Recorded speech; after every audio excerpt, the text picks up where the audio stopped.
Hi, Barry. Hi, how are you? Good.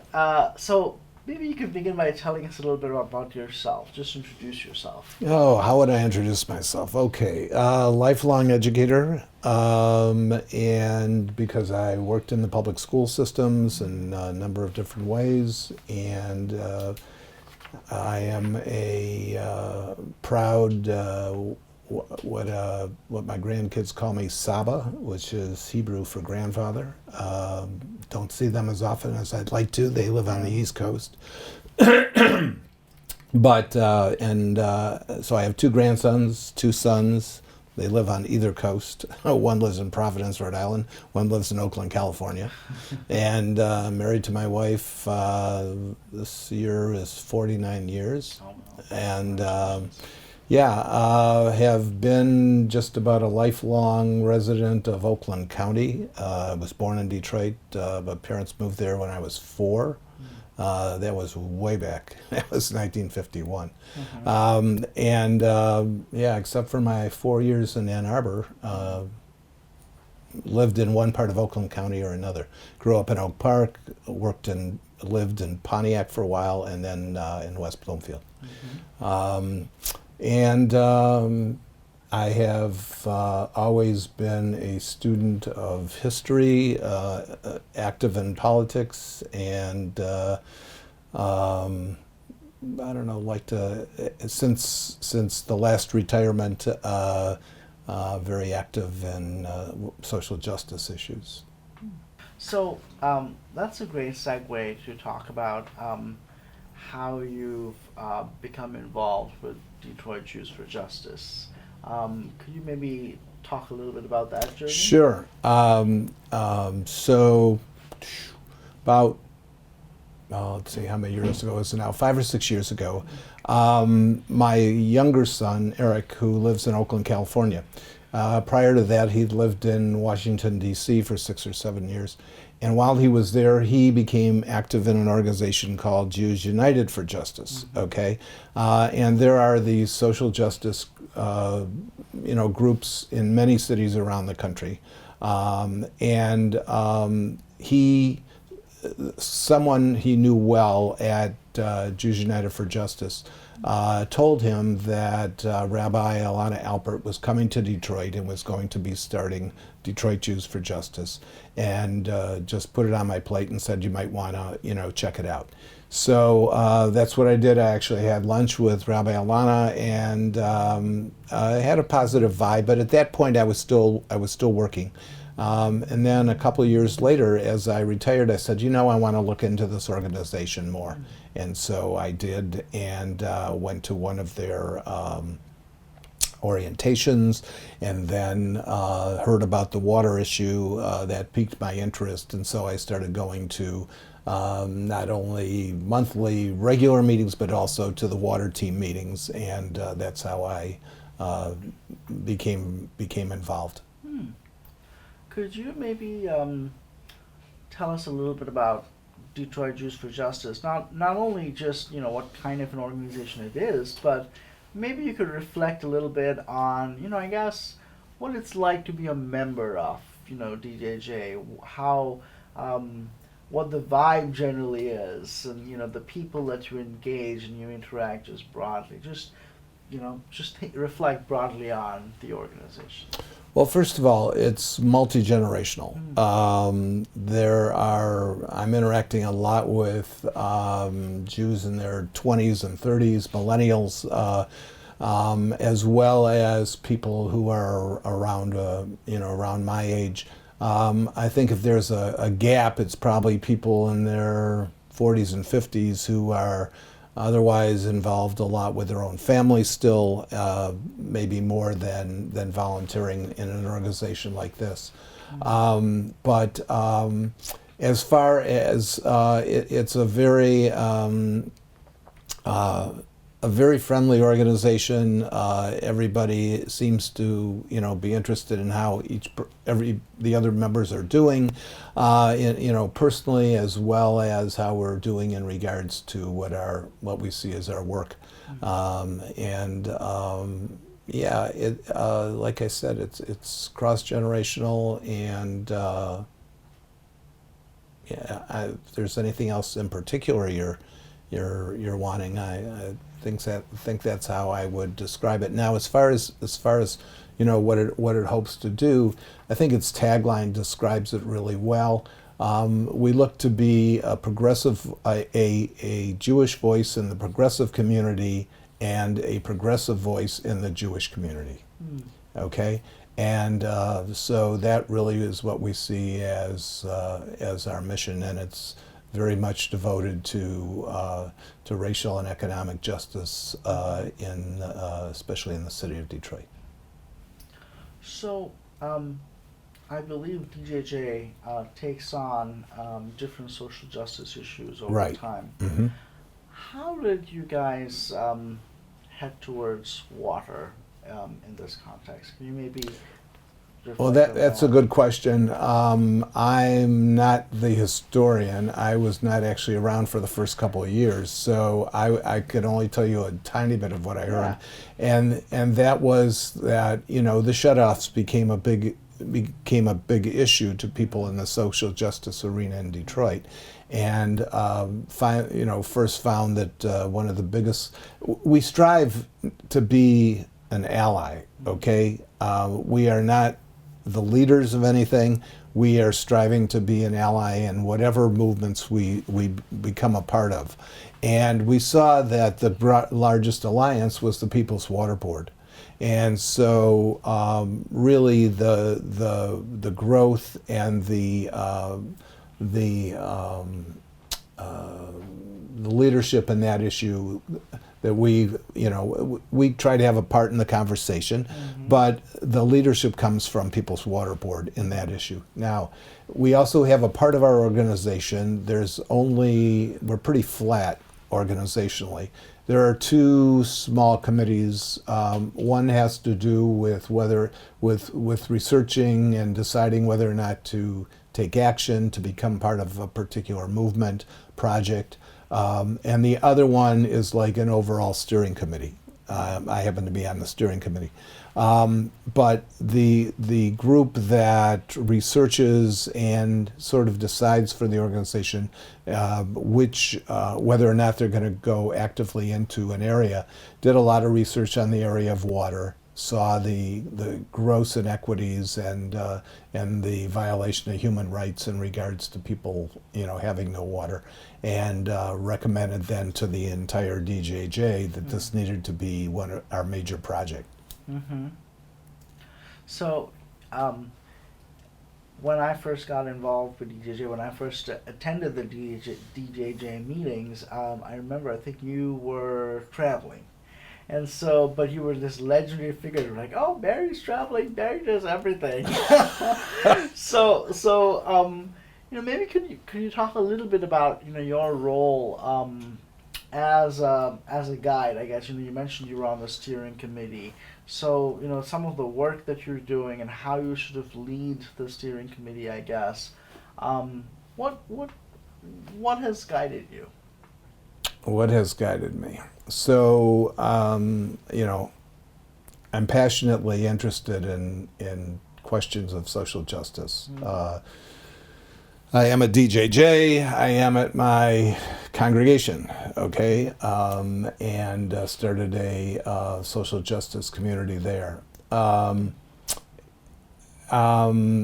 terms of the organization and the steering committee, I like to think that most of all I can ask the hard questions. I see that as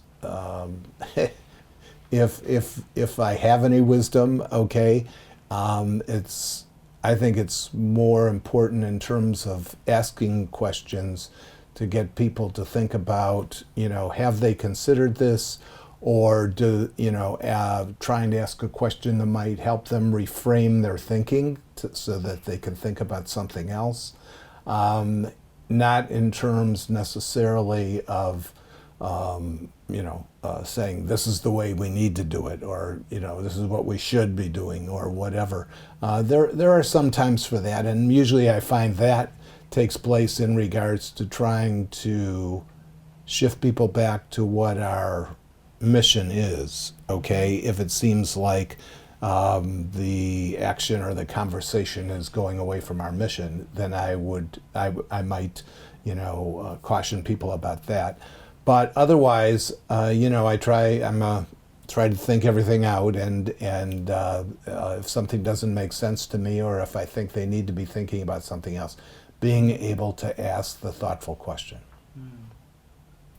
So you mentioned how an important part of what you do and what DJJ does is to be an ally. And you mentioned the People's Water Board as maybe the focal part of your allyship. Can you maybe just describe that relationship a little bit more in detail? And how you got involved in that, and what your experience. Well, that has was been. interesting. Okay, so when Eleanor, our former organizer, main community organizer, was around, Eleanor would ask people if they wanted to attend People's Water Board meetings, and since when I would go to a DJJ water team meeting, a lot of it, a lot of what they were talking about were things that came from People's Water Board. I wanted to know more. And, one of my things I believe is being curious. You were talking about my traveling. I love to travel because I'm curious about the world, okay? I'm curious about a lot of things. Any rate, so I did go to a People's Water Board meeting. And then I started going to a few more People's Water Board meetings and became more interested in finding out more because, it is a very, very complex question, the whole water crisis. There are many different pieces to it. Many pieces affect other pieces. And, when something doesn't make sense to me, I want to know more to try and help it make sense to me. And so I started going fairly regularly. And of course, once you start doing that, so you start meeting people on the water board, and you start making other connections, and you start asking more questions of other people. And then you come to some people's attention, and then they start asking you, would you come to this or whatever? And so I made a connection early on with Sylvia Orduño, and in fact invited her out to my congregation and to explain to our group out there exactly what she was doing, and what People's Water Board was doing, far more enlightened than I knew at the time. And and then when Eleanor left DJJ to go to work for Congressman Levin, at that point they had no person to be the regular interaction, and Rondi Brower and Lori and I, who had first worked together, I don't know if you recall, last fall we did a piece, we did a survey of all the people running for the state legislature, both the Senate and the House, who were in the Tri-County area. We did a survey of them related to water issues, okay, and the main tenets of the water issue that PWB subscribed to. So. And then we asked People's Water Board, would this be helpful? Would this be something you'd want us to do? They said yes. So we began, and we actually even got some help from some other people on the water board. So the three of us became like the three amigos at that point, and we stayed heavily involved in the water issue. And so when Eleanor left, okay, it was decided that the three of us would be co-chairs of the water team. And so that's where we are right now. And when who's ever in town attends People's Water Board meetings, as well as we co-chair and the water team. Here, you mentioned how you were talking about how you, when confronted with a complex problem, you try to understand it and learn more from different angles. We sort of switched around with the format of the regular interview, because with you I sort of started with your personal story, and normally I actually begin by asking people to talk about water security and then how they understand the water crisis. But I think this is actually a good segue because you talked about the complexities involved, and it is a complex problem. So, how would you describe this? Maybe you could talk us through really what you're seeing around us and what you saw in the past, and how you see all these different pieces of the puzzle sort of fitting together, or in some cases maybe not quite fitting together logically at all. Okay, so,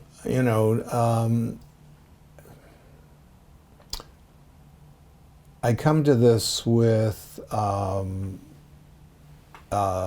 background of having lived and worked in a situation that I considered highly socially unjust, meaning the coming from Pontiac and the Pontiac school system. And seeing how the rest of society has seen fit to leave places like Pontiac behind, is a way of putting it, meaning that they just don't have the resources to do the job that needs to be done, and have not had it for many, many years, but it's only gotten worse. And so shifting my focus from Pontiac to Detroit, it's really on a bigger scale in terms of racism and classism and how those things affect people's lives.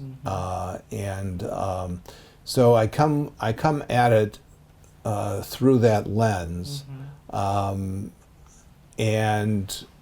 the moral issue is the huge original issue to me, that anybody should be left without water, and that's the piece that drives me. But as I try to find out more about it, and I have found out more about it, unfortunately, that's not a big enough driver in this world to change the situation, because there are many people, beginning out with our president on down, who would treat problems like this, see it in a much different light, and you're dealing with those people as well within society. So now we get down to this whole idea of water, and I've been made very much aware of the relationship between, historically how Detroit lost control of the DWSD to GLWA, to the Great Lakes Water Authority, and the racial implications of how that came to be, and the results of that. And so I could go on deeper and deeper into the woods, because you remember I wrote that summary of the summary of the Haas report. So I'm well aware of that history. Where I see it right now and where I see it going is, it's very interesting that just yesterday I was talking to some people on PWB who had met with Mary Sheffield, one of the members of the Common Council, and she wasn't aware that, I guess, she had introduced a piece of legislation similar to Roger Colton's 2005 affordability plan. She wasn't aware that it hadn't even gone anywhere yet. And so the community coming to her, and some of the PWB people coming to her and telling her that nothing has happened, was, I guess, enlightening to her, which sounds strange, because I've always wondered, where on earth is Common Council? Okay, so you say the mayor has this other agenda. Well, what about Common Council? And here we go down this, political alley, and that's how society expresses itself in power, oftentimes, based on its values and biases. And But I thought, Common Council, you would be right in the forefront fighting to get water turned back on and fighting for an affordability plan. And yet this wasn't happening. And so right now, supposedly someone is going to assist her in a plan that she will represent to Common Council, to City Council. We'll see. And then at the legislative arena, that has gone nowhere for the couple of years that I've been involved, because the Republicans have totally controlled all the committees in the House and the Senate, and as a result, they won't even have hearings. They haven't even had hearings. So there was somebody brought up from somewhere I was reading, I believe it was either Bridge Magazine or the Free Press, because that's where I get most of the information from, that this Representative Hammoud was bringing up, was going to get Representative Lower, I think his name is, to at least have a hearing in the House, Local Government Committee or something like that. Hasn't happened yet. And then the PWB is also reaching out to try and have a meeting with the governor to find out if there's anything that she can do with an executive move. But that's not very likely, especially since she loves the support of Mayor Duggan politically. So I don't know where things stand in those regards, although this little bit of movement is more than really there's been for over a year. So earlier you mentioned how for you the crux of the issue is moral. Mm-hmm. And then, in your conversation, we started really talking a lot about the political realities, I guess. Could you maybe talk a little bit about that juxtaposition of the moral and the political and being involved over here in the context of the Detroit water crisis? How do I get into that? I mean, so probably one of the biggest bones of contention comes into where the rest of the world, meaning suburbia and wherever, for the most part, looks at this as when they say moral, they say it's an issue of personal responsibility. People should pay their bills, okay? And if they weren't spending their money on all these other things, okay, they would put priority. If water's so important, they would put priority on paying their water bill. So that totally ignores the multitude of systemic issues, okay, that make that a very ignorant statement, okay? There's just so much that people don't either know or choose to recognize as getting in the way of people regularly paying their water bills. Everything from, what the cost of that is, to that it's, especially for people under the poverty line, how it's 10% or more of their household income, all the way to all their other expenses, all the way to the fact that the dysfunctionality of the water department, through the years and still existing, to where water bills have not been accurate, to where meters have not been accurate, to where when things have been changed, the changes have not been accurate, so that it all these systemic factors, okay, enter into making it so difficult for people to pay their bills, and especially their water bill. And so that's where, so many people, as I understand it, and as I've talked to people in the suburbs see it, they think of it more as a personal responsibility issue, whereas, number one, I see the human right to water trumping everything, because water is life, okay? And so, in my mind, everybody has to have access to water. Everything else has to take second place. It's where you prioritize, okay? And there are ways that where there's a will, there's a way. And so there are ways for the water and sewer department to be able to meet its bills and its obligations and still have people who are not able to afford it get their water. Now, one of the big things that Roger Colton said even way back when he created the first affordability plan, being asked to do so by people on the city council back in 2005, he said that if an affordability plan, a true affordability plan, were in place and everybody was paying into it, okay, according to their household income, okay, Detroit Water and Sewer Department would recognize way more revenue than they do, not only having people not pay and then, so not getting money in, but also the costs to shutting off the water, the price they're paying Hamrick to shut down people's water, number one. And then number two, when a person can't pay after a certain amount of time, they are totally shut off as a future customer. So what are you doing? You are narrowing your bank of customers.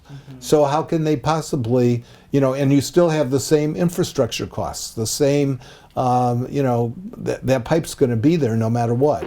So, and it needs to be taken care of. So if you have fewer people taking care of that pipe instead of more people taking care of that pipe, so it doesn't even make sense, much less, in my mind, being a moral stand. Well, that's the interesting thing about morality, right? Because there are different competing morals. Absolutely. And sometimes some morals can basically even obfuscate the problem, make it like super dense, or maybe even deny some of the logics involved, like you pointed out. Yes. I want to go back to talking about being an ally. And, especially in a city, in a majority African American city, being an organization which is primarily composed of white suburban volunteers, what are some lessons, I guess, that you have learned that you'd like to share about being a good ally? So let me back up just a step. One of the opportunities that I had through DJJ was the Rabbi Alana and Eleanor had gone to a workshop in Philadelphia, and I forgot the name of the organization now, which is terrible. But a year ago, May, they were running a workshop, Whites Confronting Racism. So one of the interesting parts about that is that,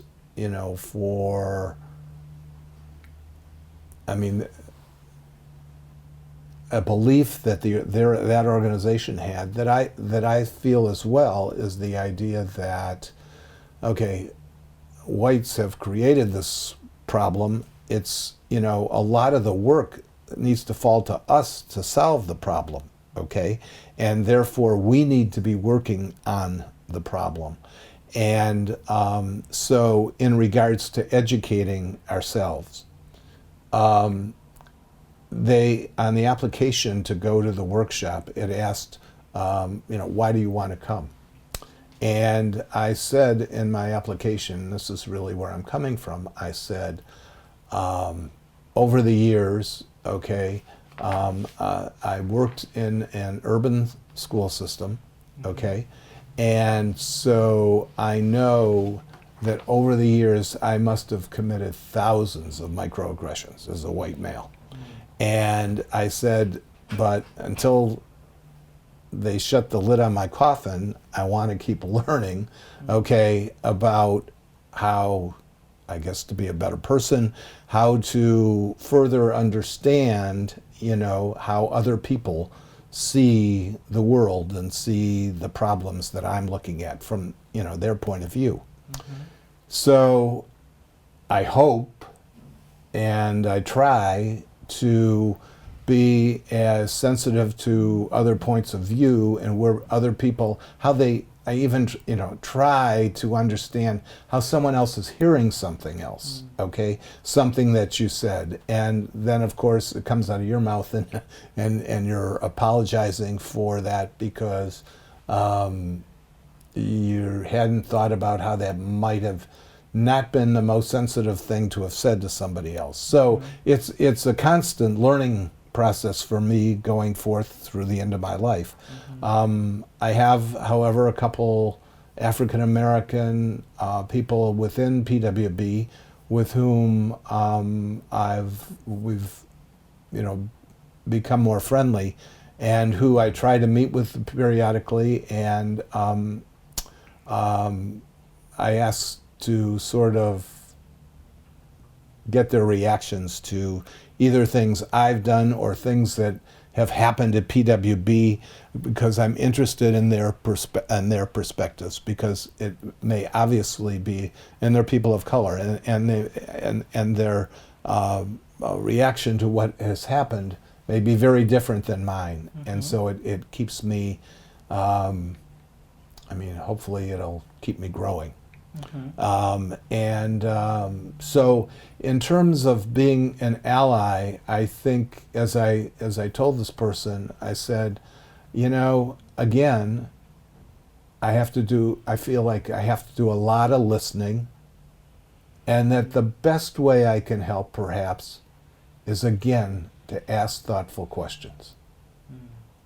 To ask questions, if something doesn't make sense to me, okay, or if maybe something hasn't been considered, or if perhaps something could be framed in a different way, if I could ask a good question, that might play, a helpful role.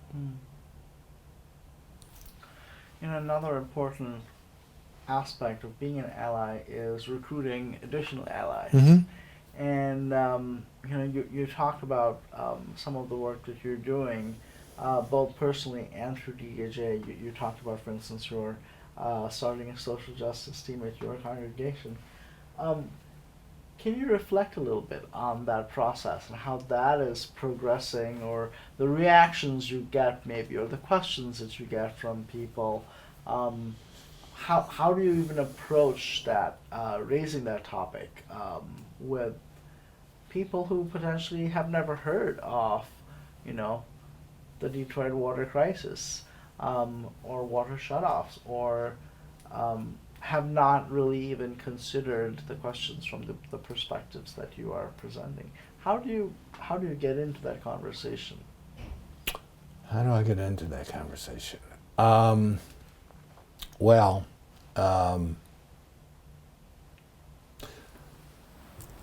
That's a good question.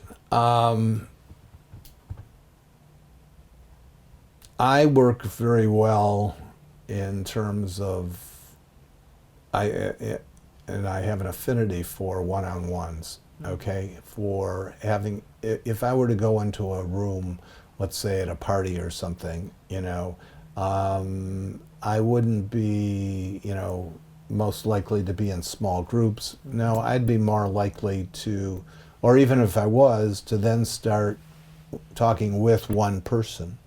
And I do a lot of listening, and I don't have an agenda to go out and begin to talk about the water thing, unless it's something I find more often than not, because people, if people ask what I'm doing, I'll tell them what I'm doing, okay, and that's how I get into it, especially with friends I haven't seen for a while or whatever. They'll say, "Oh, what are you doing now in retirement?" And I begin to talk about it, and then they have questions, and I follow up on on their questions. So that's a realistic way of how I do a lot of that.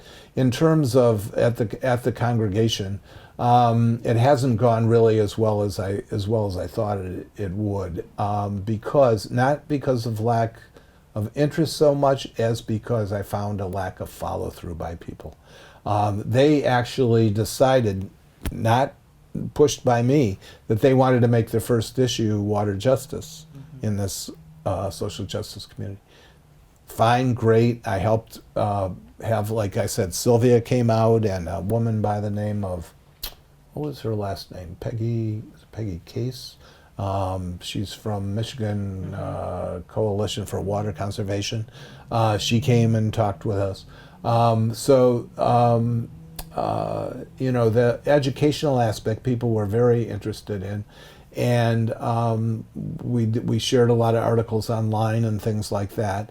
But actually following through, I gave people a lot. If there were an action going on in Detroit or an action going on in Lansing, and I was going to be a part of it, or even if I wasn't going to be a part of it, I would invite people to come. And very few followed through. That was very disheartening.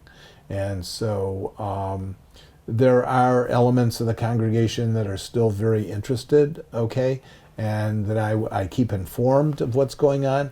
But as far as an organization that will regularly take part, I can't vouch for them, and I can only keep making them aware of how they might get involved. Mm-hmm.